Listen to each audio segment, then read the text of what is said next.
이사입니다. 오늘 박정희 정부의 대북 통일정책 재조명을 주제로 학술 세미나가 열리게 되어 매우 뜻깊게 생각하며 진심으로 축하와 감사의 마음을 전합니다. 특히 올해는 7.4 남북 공동성명 50주년을 맞는 만큼 이번 학술회의의 의미와 가치가 더욱 돋보인다고 생각합니다. 소중한 자리를 마련해 주신 박정희 대통령 기념재단 유영구 이사장님과 관계자 여러분들에게 각별한 감사의 말씀을 드립니다. 오늘 환영사를 준비해 주신 현경대 전 민주평통 수석부의장님, 주제 발표를 맡아주신 송종환 전 대사님, 재성호 교수님, 사회를 맡아주신 좌승희 원장님을 비롯하여 토론에 참여해 주신 전문가 여러분들께도 감사의 인사를 전합니다. 여러분, 박정희 정부의 통일 대북 정책이 본격화되었던 1970년대 초반은 미중 간 대담가 진행되는 등 국제 정세가 급격하게 변화했던 시기였습니다. 1970년 박정희 대통령은 8.15 경축사를 통해 그러한 격변의 시기를 선도해 나갈 과감한 남북관계 변화의 원칙을 발표했습니다. 적대적 남북관계 논리에서 벗어나 자주, 평화, 민주의 원칙에 입각해 통일로 접근해 나가자는 미래지향적인 선언이었습니다. 남북이 최초로 서로의 실체를 인정하고 강국 간 대화를 통한 합의를 이루었던 의미 있는 첫걸음이었습니다. 분단 이후 남북의 첫 합의이면서 이후 남북대화 협력의 시발점이 됐고 지금까지도 남북관계를 끌어가는 큰 원칙으로 서 있습니다. 박정희 정부의 이러한 도전과 성과는 남북관계에 수많은 난제가 산적한 지금 우리가 어떤 자세로 어떻게 남북관계를 풀어나가야 하는지 소중한 교훈을 주고 있습니다. 최근 남북관계와 한반도 정세는 그 어느 때보다 어렵다고 할 수 있습니다. 북한의 핵 능력은 고도화되고 있고 미중러 전략 경쟁까지 가중되면서 남북의 적대적 긴장 관계가 더욱더 심화되고 있습니다. 하지만 6.25 전쟁을 겪고 겨우 20년이 지났던 그때 긴장과 갈등을 풀기가 불가능한 것처럼 보였던 그때에도 정부와 지도자가 올바른 신념을 갖고 노력한 결과 누구도 기대하지 못했던 문이 열렸던 것입니다. 대화와 협력의 불씨를 살려냈던 그때의 초심을 지금 우리 모두가 되돌아보았으면 합니다. 담대한 부상은 이러한 신념을 바탕으로 출발했습니다. 저와 윤석열 정부는 흔들림 없이 차분하게 중심을 잡고 긴 호흡으로 일관된 통일 대북 정책을 추진해 나가겠습니다. 오늘 학술 회의를 통해 보다 높은 수준의 고견을 전해주시고 남북관계를 바꿔나갈 지혜로운 대안을 제시해 주시기 바랍니다. 정부의 노력에 늘 함께해 주시고 국민의 마음을 모아나가는 데도 앞장서 주시리라 믿습니다. 다시 한번 박정희 대통령 기념재단의 학술 세미나 개최를 축하드리며 참석하신 모든 분들의 행복과 건승을 기원합니다. 감사합니다.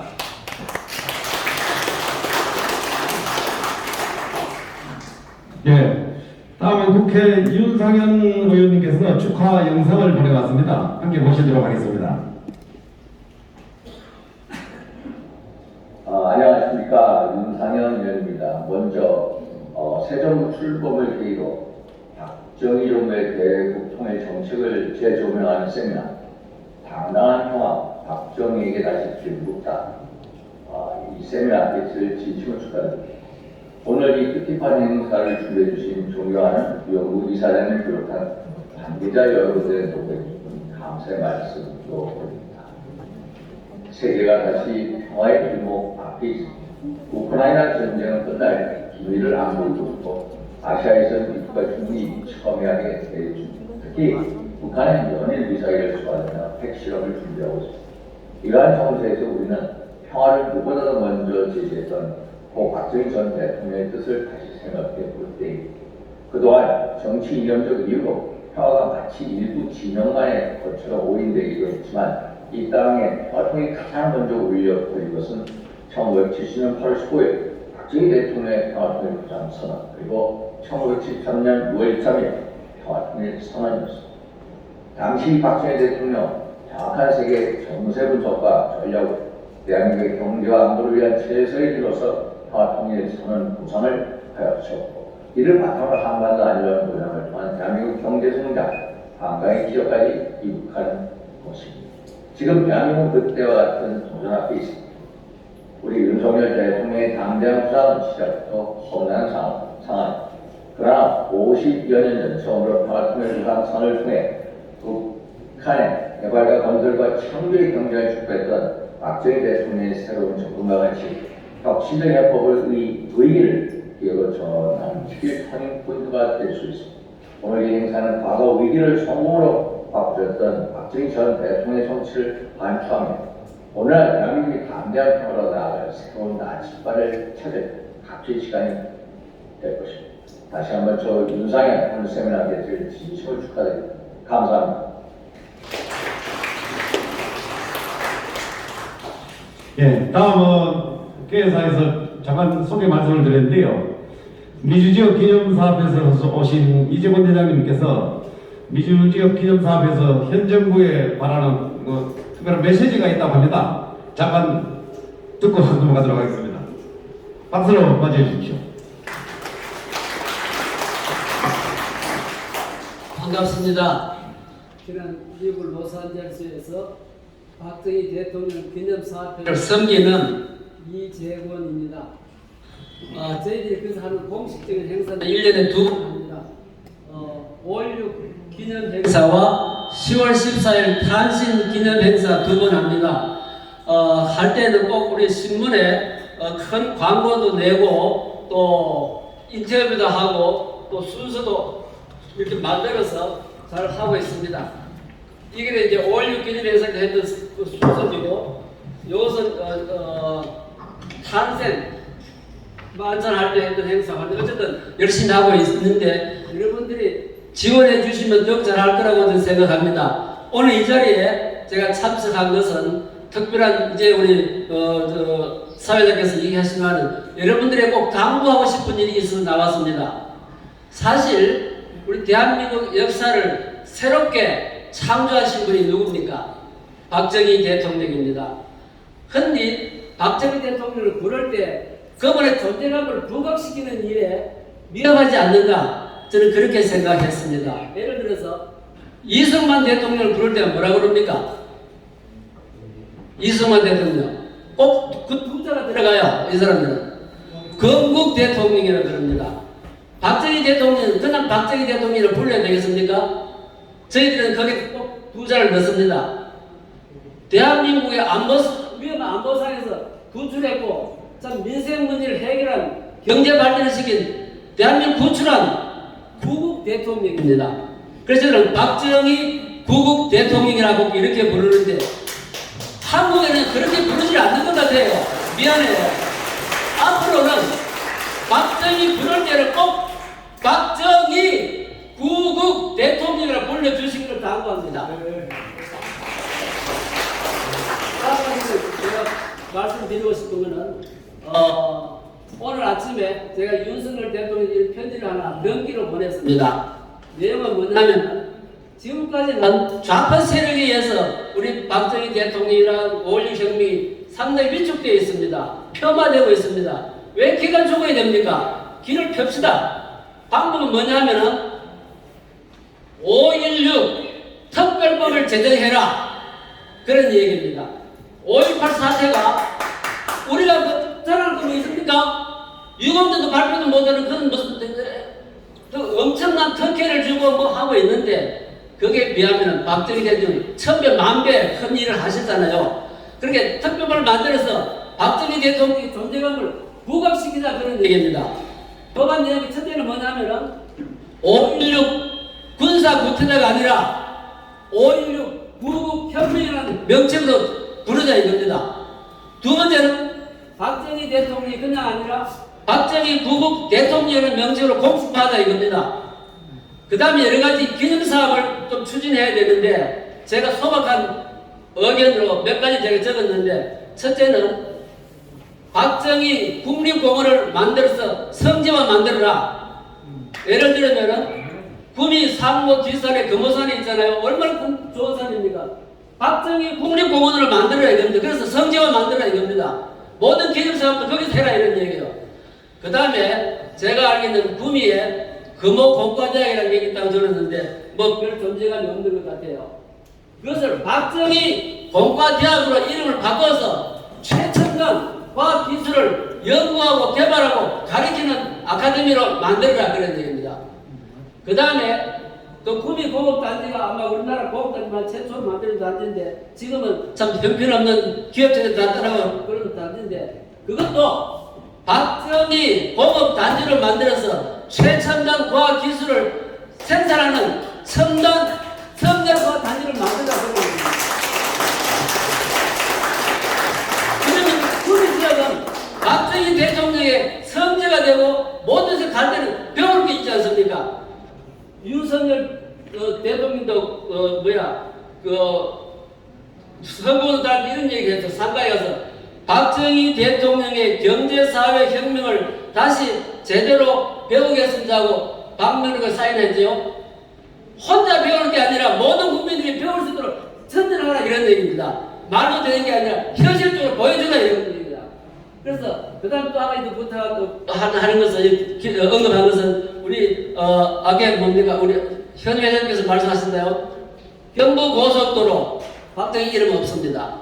거기에 박정희 대통령 공적비를 세우고 동상을 세워서 지나가는 사람 다 알고 배우게 해라 만들어 그런 얘기입니다. 그런 사업을 이제 우리가 기가 죽을 필요 없어요. 죽을 필요 없어요. 우리가 국회에서 법을 만들면서 힘이 들지 모르지만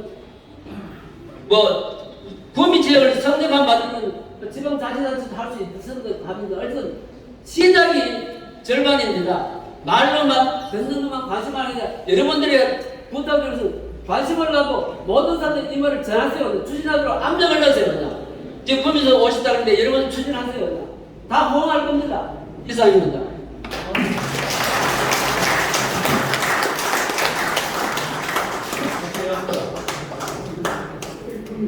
예, 감사합니다. 시간이 조금 지났는데요.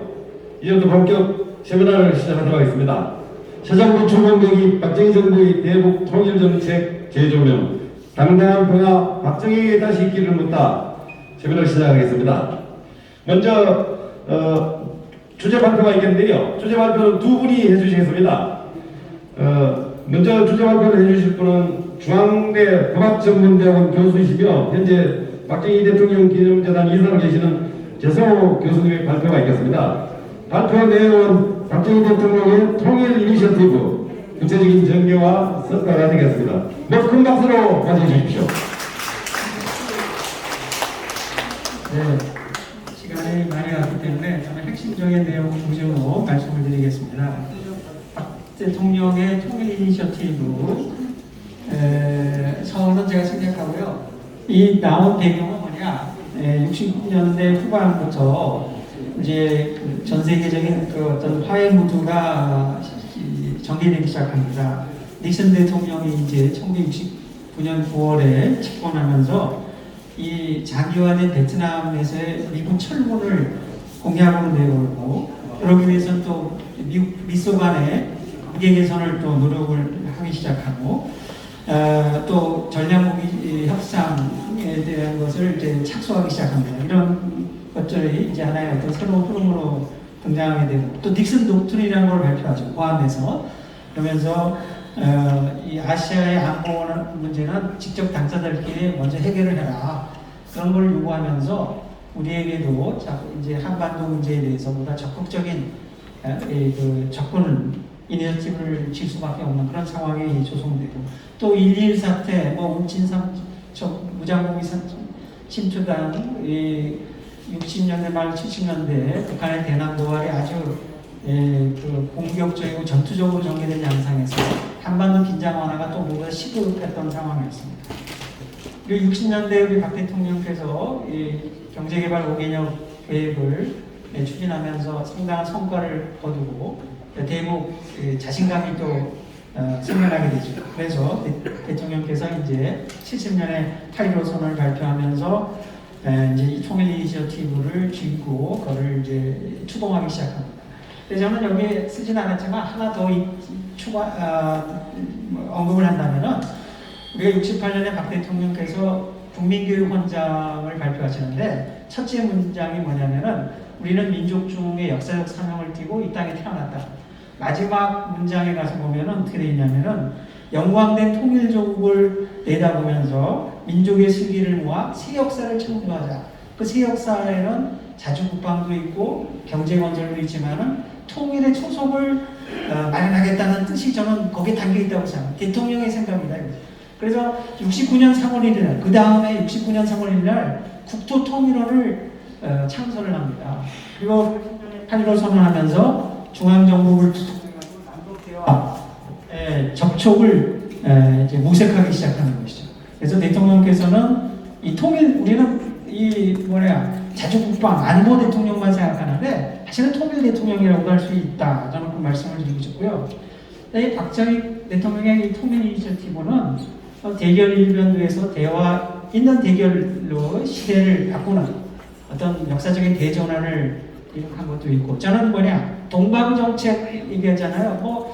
좌파들은 DJ가 집권하면서 햇볕정책을 동방정책으로 이렇게 한반도판으로 그렇게 규정하고 설명을 했습니다. 근데 사실은 이 69년에 빌리 브란트가 집권을 하고 접촉을 통한 변화, 만틀롱두루이 안네오링이라고 독일어로 표현하는데 이런 동방정책을 펴왔습니다. 69년 70년 당시에 같은 분당으로서 한국과 서독은 굉장히 긴밀한 우방 관계에 있었고, 그 전에 우리 박 대통령도 독일을 또 가서 방문하시고 독일 한서독 간의 관계가 아주 긴밀했습니다. 그 당시에 서독의 대동독 정책에 대해서 유심히 지켜보고 있었고, 그 당시에 청와대 정무수석 했던 강상욱 비서관, 그래가지고 비밀리에 또 독일 현장을 가서 보고 여러 가지 정보를 또 수집하면서 저는 이 서독의 대동독 접권, 접촉을 통한 변화라고 하는 그 기조를 박 대통령이 저는 계승했다고 이어받았다. 그리고 그 수요회라고 해서 청와대에서 여론자문단을 운영을 했는데 그때 여러 가지 언론인들하고 교수들, 박관식 교수라고 연대 국제법을 강의했던 교수도 있고 여러 사람들의 그 여론을 귀담아 듣고 그걸 정책에 반영했던 그런 활동을 청와대 비서실에서 하고 있었습니다. 그래서 저는 이 빌리 브란트의 동방정책을 한반도에 적용한 건 바로 박정희 대통령이다. 이렇게 얘기할 수 있을 것이다. 이제 자주국방기조화의 평화통일의 어떤 초석을 가지기 시작하셨고, 그래서 이제 8.15 선언, 아까 우리 한경대 수석부위원과 말씀하셨는데 거기에 긴장 완화 평화통일, 선평화 후통일 정책, 그 다음에 무력 적화통일 반대, 또 선의의 경쟁을 언급을 하셨어요. 선언에서 대통령께서 발표한 사진입니다. 그 다음에 이제 71년에 남북 적시자회담을 제안하기 시작합니다. 이게 잘 알아요. 그래서 적시자회담 정례는 잘 아시기 때문에 생략하고요. 20차 예비회담에서 5개의 의제를 저렇게 정하게 되고, 저는 92년 남북기본합의서 채택할 때도 저 내용들이 거의 그대로 담겨지게 됩니다. 그리고 결국은 70년대에 남북 적시자회담은 진행했지만 이산가족이 만나고 상호 교환 방법을 성사는 안 됐지만 이것이 다 밑바탕이 돼서 85년에 전두환 정부 때 서울 평양을 이산가족 고향 방문하는 그런 것으로 가시화되게 된 것이 기반으로 작동하게 됐던 것이죠. 그 다음에 이제 7.3 공동성명, 이게 50주년입니다. 금년이. 이 당시에는 이제 중앙정보부가 주도를 했고요. 이때 이제 대한적시자회, 남북적시자회담에 참여한 분들이 사실은 중앙정보부의 국장들이나 실무자들이 참여했습니다. 정홍진 회담운영부장, 한적, 실질적으로 종종의 협의조정국장이었는데 또 국정의 김덕현 보도장을 실무로 해서 이 적시자회담을 한편 진행하면서 정치적인 대화, 별도의 정치회담을 준비했습니다. 그래서 이우락 중앙정보부장이 이제 북한을 가게 되고 박성철 부수장이 또 서울을 방문해서 합의가 성사가 되고, 그래서 7.4 공동성명을 발표하게 되죠. 여러분들이 다 기억하시겠지만 저 당시에 포회가 전국 각지에 다 알리게 되고 많은 국민들이 상당한 놀라운 충격 그러면서 또 신선한 그런 거를 느꼈던 걸 다 기억하실 겁니다. 7.4공동성명은 7개 조항으로 구성되어 있고 자주평화민족대단결, 통일상원칙, 또 상호 비방 중단하자고 하는데 지난 50년 동안 북한이 그걸 그치지 않고 있어요. 우리는 진짜 이 방송도 안 하고 중단하고 이런 거 언론에서도 북한 지도자를 공격 안 하고 북계라는 말 옛날에 썼지만 그런 표현도 이제 사라지고 북한은 여전히 우리를 지명 공격하고 비방 중단하고 있다.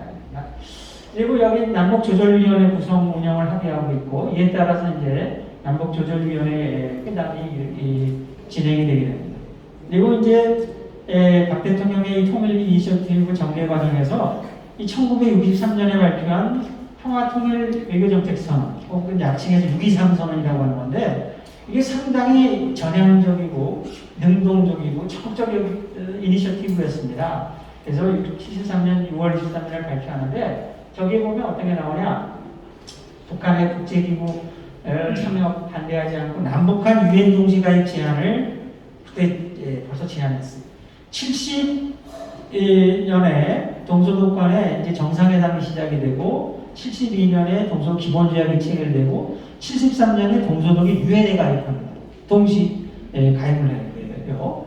거기에 이제 본따서 우리도 남북한 유엔 동시 가입 그만큼 자신감을 갖게 되는 거죠. 그리고 그 다음에 또 뭐냐면 과거에 이제 할슈타인 정책이라고 하는 게 있었는데 이 서독에서 아데나우 정권때 할슈타인 정책은 뭐냐면 동독을 국가로 인정하고 외교관계를 맺는 나라하고는 우리 상대하지 않겠다. 서독의 입장에서 우리도 똑같은 그런 입장을 취했습니다. 할슈타인 정책 우리도 받아들여서 소련이나 중공이라고 불렀죠. 적성국가고 그 나라들 관계 맺고 외교관계 맺는 동국공 국가하고는 우리는 그냥 상대 안 하고 외교관계 안 맺고 그런 그 정책을 폈는데 이거를 우리는 이제 과감하게 포기하겠다라고 하는 겁니다. 그 당시로서는 상당히 어느 시기 좀 앞서 나간 측면도 있지만은 우리가 북한의 변화를 이끌고 국제사회에 동참하고 뭔가 이런 그 북한의 개방과 변화를 유도하기 위한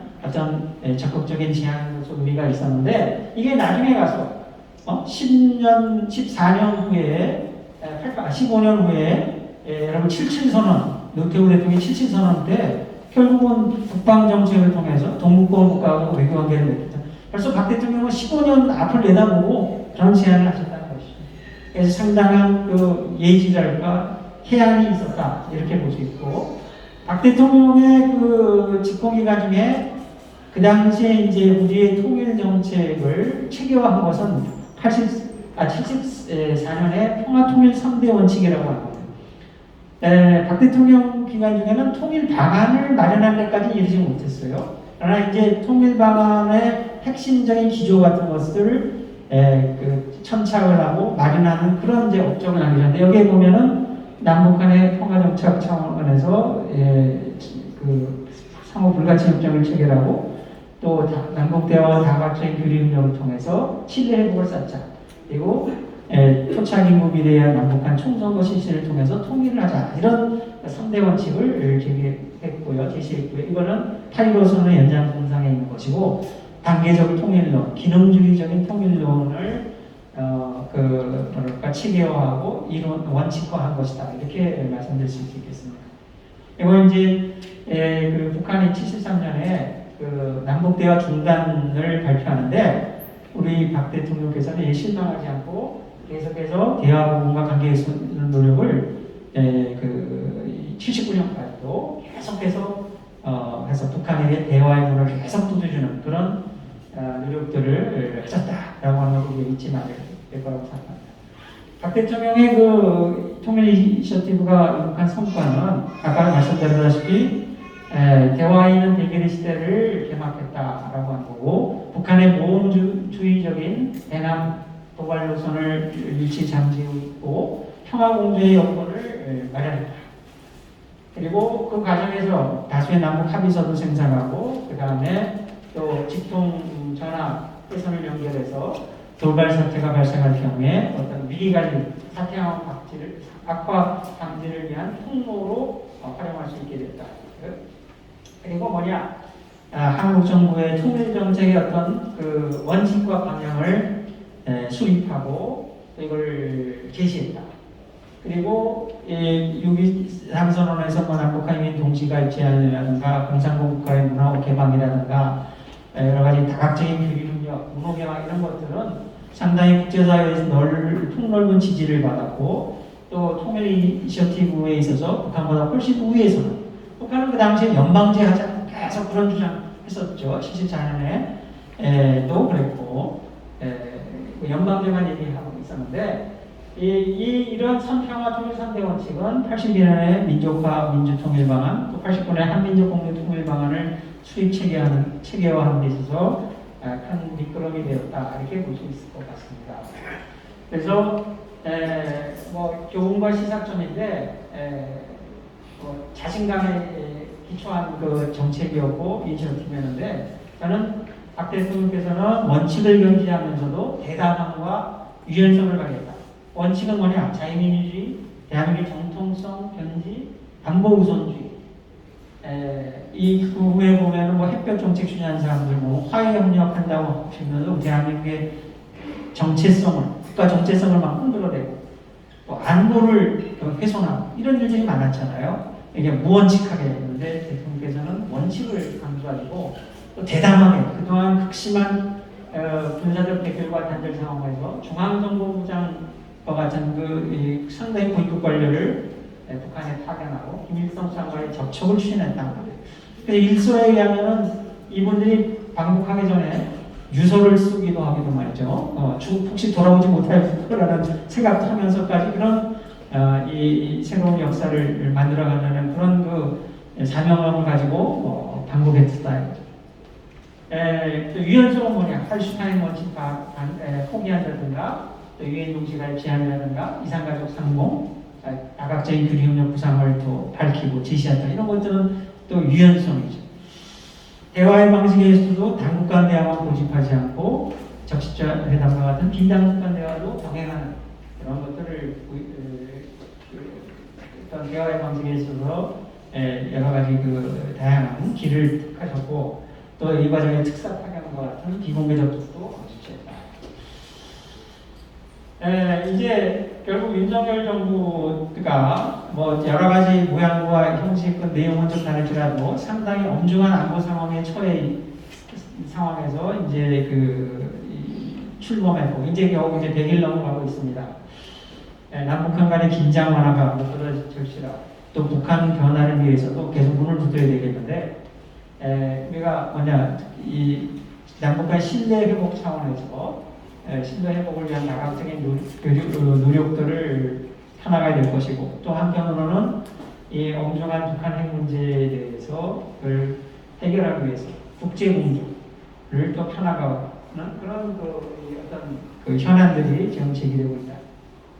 여기에 대해서 또 뿐만 아니라 우리 혼자 북한을 상대하기 너무 버겁습니다. 저 체제가 상당히 불확실하고 예측 불가능하고 또 모험주의적이고 또 이 북한의 고위 당국자는 그렇게 욕을 많이 해요. 깡패 집단 같은 행태를 많이 보는데 어찌됐든 우리가 북한을 개방과 변화의 길을 이끌기 위해서는 우리 혼자만은 힘들기 때문에 국제협력 체제를 구축해서 계속해서 북한을 두드려야 된다. 거기에는 대화 유연성도 발휘되지만 또 유엔 체제를 우리가 적극적으로 활용할 필요가 있다고 생각이 되고요. 뿐만 아니라 뭐냐 지도자는 미래를 생각하면서 국민의 통일 의지를 북돋우고 미래지향적인 통일 비전을 제시하면서 국민들의 마음을 하나 통일 의지를 우리가 함양해야 됩니다. 다시 말하면 통일을 우리가 이룩하기 위해서는 통일 의지, 할 수 있는 능력, 또 통일을 가능하게 하는 어떤 환경이 조성이 되어야 되는데 아무리 능력을 갖추고 그런 여건 환경이 조성되더라도 통일할 생각이 없다. 그래서 저는 따로따로 살지 뭐. 또 왜 세금 내야 돼? 통일비용? 아이고 부담스러워. 그렇게 되면 통일될 여건과 능력을 갖추어도 못합니다. 그래서 우리 젊은 세대들은 여러분들은 그래도 통일의 의지를 갖고 있는데 젊은이들은 안 그렇거든요. 그래서 이 후세에 대해서 다음 세대들에 대해서 통일 의지를 돋고 통일로 이를 일으켰을 때 우리 민족이 새로 다시 도약하고 또 기회가 생기고 또 한민족의 부흥 발전을 이룩할 수 있다는 것을 인식시키고 깨닫게 됩니다. 뿐만 아니라 실효적인 분야별 대북 정책을 마련해서 일관성 추진함으로써 이 2022년에 윤석열 정부가 앞으로 오는 동안 20이 부과된 역사적인 과제를 통일 기반 조성의 과제를 잘 감당하고 그래서 통일 분야에서 나름의 기여를 했다고 하는 그런 평가를 받을 수 있도록 해야 되고 여러분들도 거기에 성원을 보내주고 지지를 보내주고 또 때로는 또 지도 편달도 해야 될 것이라고 생각합니다. 제 말이 길어졌는데 제 발제는 여기서 마치도록 하겠습니다. 감사합니다.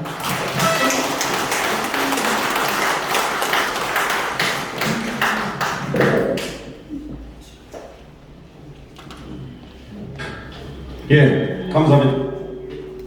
두 번째 발표는 정보기관 동안 근무하셨으며 주 파키스탄 대사를 역임하셨고 현재 경남대학교 초빙석자 교수로 활동 중이신 송정환 교수님께서 해주시겠습니다.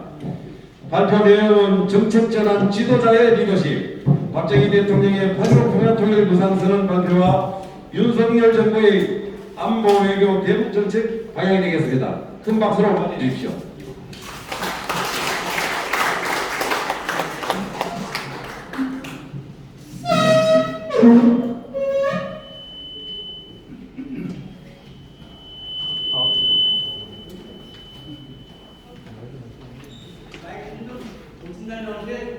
네, 여기서 하겠습니다. 그냥 여러분 안녕하십니까? 좀 긴데요. 우리 재성호 교수님 하신 걸 빼고 진행하겠습니다. 오늘 제목은 박정희 대통령의 8.15 평화통일무상 선언 발표와 윤석열 정부의 안보 외교 대북 정책 방향입니다. 앞에 나오는 거는 오늘 제가 여러분께 보고하는 것을 전부 다 그냥 책으로 쓴 것을 요약을 한 겁니다. 여러분이 이렇게 지나갔다고 생각하실 거예요. 제가 1년에 한 권씩 썼어요. 글도 쓰고요. 제가 오늘 말씀드린 순서는 주일발표 목적, 박 대통령의 선언, 그 다음에 남북대화 중심으로 제가 하려고 합니다. 그 다음에 왜 협상이 잘 안 되느냐, 윤석열 정부 어떻게 해야 되느냐, 그 순서로 하겠습니다. 이 주제발표 정리하고요. 자, 정책 전환도 아까 우리 재성호 교수님 많이 하셨는데, 국회 정세는 닉슨 닥트린입니다. 북한 정세는 김일성이가 67년부터 68년까지 자기가 생일을 서울서 한다고 그랬어요. 72년에. 근데 한갑이었어요. 또 국내 정세는 우리가 북한보다 우리가 경제가 좀 못했는데 69년부터 달라지게 올라서기 시작했어요. 자신감이 생겼어요. 그래서 대통령께서는 70년에 이제 발표를 했어요. 내가 잘해서 2000년경에 통일하겠다. 그런 목표를 제시했어요. 그리고 상세한 내용은 아까 말씀한 대로 이제는 북한하고 대화도 하고 누가 잘 사는지 한번 해보자 하는 제의를 했어요. 이게 큰 차이점이에요. 그 전까지는 우리가 간첩하고 판문점을 지나다니는 사람들은 이 세대하고 말이죠. 간첩 그밖에 없었어요. 이제 70년 전으로 해서 이제 대화가 된 거예요. 북한은 말이죠. 무슨 반응을 보였느냐. 8월 21일 이후에 말이죠. 남한 인민의 반미, 반정부 투쟁을 조금이라도 무마하려고 하는 것이다. 이렇게 설명을 했어요. 이번에 며칠 전에 그랬죠. 어이없는 짓이다. 똑같았어요. 그런데 71년 그 다음 해에 8월 12일 날 이산가족 문제 제기했더니 이 사람들 받았어요. 이번에도 북한이 그럴 가능성이 많아요. 자, 그 다음에 우리가 71년부터 2018년 12월까지 회담을 해서 공개 회담이 679회예요. 그리고 합의한 합의서가 268개. 그래서 합의한 내용을 보통 보면 우리가 일반적으로 북한을 지원하는 거고 2, 3일간 우리가 저기 금강산 가산 이산가서 상봉 그다음에 뭐 이런 북한 도와주는 그런 것이에요. 그러니까 초보의 긴장 완화와 신뢰 구축 조치는 거의 없는 거예요. 우선 남북 적수자회담에서는 우리가 아까 말씀드린 대로 5개항의 의제를 만들었는데 이게 이제 실제로 제가 22살 때 폐양 다녔어요. 그때 북한의 제의한 게 뭐냐 하면 그 이산가족 하려고 그러면 방공체제 이완시키라, 해체해라. 그래야 갈 수 있다고 그랬어요. 그게 안 되는 거죠, 그러니까. 실사성명 때는 뭐냐 하면 그거에 주한부를 철수하라 해요. 그래서 안 된 거예요. 그 다음에 이제 1990년 전후에 동북공산권이 전부 무너졌어요. 그래서 이제 북한이 처음으로 총리가 서울 찾아왔어요. 그래서 만든 게 남북부분 합의서예요. 이때 이 합의서가 거의 우리 용어로 되어 있어요. 이것만 됐으면 통일이 빨리 왔을지는 모르겠어요. 그 다음에 이제 이 문제는 저기 남성호 교수님이 최근 신문에 잘 했던데 문제가 6.15 선언 때 되는 거예요. 김대중 씨가 정권을 잡고 나서부터 북한을 흡수 통일하지 않는다. 그러면서 이제 북한하고 6.15 선언을 합의하고 그 다음에 이 임기 종료한 선언을 앞두고 노무현 대통령이 14선언을 또 합의했어요. 그래서 6.15 선언의 첫 문제가 뭐냐 하면 이게 힘을 합쳐 자주적으로 통일한다 이렇게 있는데 이거를 이제 북한 사람들 뭐냐 하면 그 주한국을 철수다 그랬어요. 이항이 이제 연방제인데 그 연방제 합의했다고 한 거고 그 다음에 이 문제가 뭐냐 하면 돈을 5억불을 비밀리에 줬어요. 북한이 그때부터 회담하면 비밀리에 돈을 요구하는 거예요. 14선언도 그야말로 강두기 한 선언을 앞두고 가서 했단 말이에요. 여기 가장 문제가 뭐냐, 이 항에 이 각기 법률적 제도의 장치를 정비해서 통일로 나아간다. 이 말은 그냥 방공법 해체라는 거예요. 안 되는 거죠.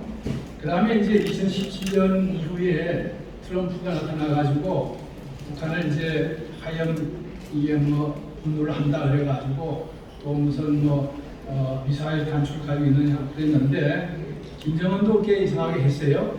그러다가 2018년부터 이제 1월 2일부터 평화제스처로 나와서 평창에 왔다가 그 다음에 4월 27일 판문점선언을 하고 또 9월 달에 가서 평양 가서 또 이제 했어요. 나중에 설명을 좀 드릴게요. 거기서 이제 여러분 다 아시겠지만은 판문점 군사회담이 뭐냐면 이게 큰 문제예요, 사실은. 이게 그날 제가 그걸 보고 이게 들어온가? 그날 밤에 제가 보고 여기 80km예요, 군사분계선. 이쪽은 135예요. 조선일보 이상 그들끼리 이야기했을 밤에 이건 40km 있어요. 우리는 뭐냐면 우리는 185고 얘는 50km예요. 응? 그러니까 격적도까지 북한이 내려온다는 거예요 지금. 이거 됩니까? 이 정도 해가지고 합의한 거예요 지금. 나쁜 놈들이에요 사실은. 근데 그 다음 걸 보면 더 이상해요. 지금 이제 그 다음에 지금 군사회담을 했는데 얘네들이 이 전투기 비행금지 구역 이런 걸 정했어요. 근데 이제 문제는 우리가 북한 정찰하는 구역을 자기들이 이만큼 정했어요. 근데 북한은 자기네들은 그 정찰할 그 기구가 없어요. 우리만 못하게 하니까. 그 다음에 한번 보여드릴게요. 이렇게 돼 있어요. 이제 우리가 정찰하는 이런 기능이 다 있단 말이에요, 이렇게. 근데 이 사람들은 자기들은 없어. 우리 못하게 하면 그런 제안을 또 했단 말이에요, 지금. 그걸 이제 트럼프하고 김정은이 만나가지고 이제 3번 만났죠. 그래서 한 게 뭐냐면 조선반도 비핵화만 합의를 한 거예요. 자, 여기까지 제가 대강 말씀드렸고, 그러면 왜 그런 회담이 안 되느냐? 제가 이걸 좀 말씀드리려고 하는 거예요. 일반적으로 우리가 회담을 하게 되면 협상을 개시하고 토론을 하고 합의서를 만들고 그다음에 이행은 한 4단계가 되어 있어요. 북한하고는 4단계가 없는 거예요. 아까 제가 260개 합의했다고 그랬잖아요. 이것도 포함해서 이게 합의가 안 된단 말이에요. 지금 그거 왜 합의가 안 되는지 설명을 해드리겠어요. 우선적으로 뭐냐면 남북한 간에는 통일의 입장이 달라요. 우리는 헌법에 의해서 자유민주적 기본 질서엔 통일, 평화적 통일이에요. 북한은 뭐냐 하면 여러분 이것만 여러분 다 아시겠지만 자제분은 알려드려야 돼요. 자민통일, 자민통. 우리가 자주, 민주, 통일이에요. 자주는 뭐냐 하면 미군 철수예요. 민주는 우리 민주가 굉장히 좋잖아요. 이거 뭐냐? 공산당 활동 자유화예요. 방공법 철폐, 국가정보 해체 이런 거예요. 이게 민주가 결국 자주는 남북 당사자 해결이 아니고 주한민군 철수예요. 민주는 공산당 활동 자유. 박원순이 그랬잖아요. 서울시청 광화문에서 공산당 활동하는 걸 막 해야 민주라고 해요. 똑같은 소리 하는 거예요. 그 다음에 이제 미군 나가고 국가법원 철폐가 되면 서울에 공산당 정부가 생긴다는 거예요. 그 정부하고 남한에 있는 공산당 정부하고 연방제로 가자는 게 북한의 통일 정책이에요. 자민통. 얘네들은 해당 수십 년, 50년 동안 제가 72년부터 해당했으면 끝났으니까 지금까지 52년 봤는데 똑같은 소리예요. 근데 얘들이 뭐라고 하냐면 무슨 소리 한다고요? 남한의 민주 인사가 정권을 잡고 미군 철수, 공산당 활동 자유를 보장하는 조건이라면 평화적 통일 그런 용의가 협상할 용의가 있다. 그 다음에 이제 가끔 또 연방제를 이제 막 흐리게 만든다고요. 그래가지고 국민들이 연방제 괜찮다 하는 식으로 좀 유도를 한단 말이에요. 연방제는 뭐냐면 국가 간에 이념을 갖지 않으면 연방제 안 되는 거예요. 될 수가 없어요. 세상에 그런 나라가 없어요. 그 다음에 이제 협상. 협상의 용어가 또 다른 거예요. 우리가 일반적으로 협상은 뭐냐 하면 주고받는 거예요. 10개가 있으면 1대1로 나눠서 5대5를 하든지 6대4를 하든지 뭐 이렇게 나누는 거예요. 흥정, 주고받기. 우리는 그게 딱 굳어져 있어요. 북한은 뭐냐, 협상이 뭐냐 하면 공산당 통일하는데 한 수단이에요. 원래 공산당은 아까 말씀드린 서울에 있는 정부를 전복시키기 위해서 하는 것이 이게 공산당 혁명이에요. 남조선 혁명이에요. 이거를 이제 전쟁을 한번 해봤자, 6.25 전쟁 해봤자 안 됐잖아요. 이걸 말도 안 돼, 이 사람들 협상이라는 거예요. 응? 그래서 김일성이 뭐라 그러냐 하면 남북 대화를 대남 공산화 혁명을 통한 적극적 투쟁 형태다 이거예요. 김정일은 뭐라 그러냐면 육자회담은 국제사회에서 북한 핵을 공인받는 회담이다 이거예요. 김정은은 뭐냐 하면 북한에 대한 미국의 압박, 제재 이걸 푸는 것이다 이거예요 지금. 미군 철수시키는 게 목적이다 이거예요 지금. 이거 완전히 다르죠 그지? 그 다음에 이제 이 사람들이 지금 금년 들어서 우선 2020년에 무슨 판문점 공동사무소 폭파했잖아요. 금년 들어서 각종 미사일 쏘고 지금 각종 이상한 짓을 많이 해요.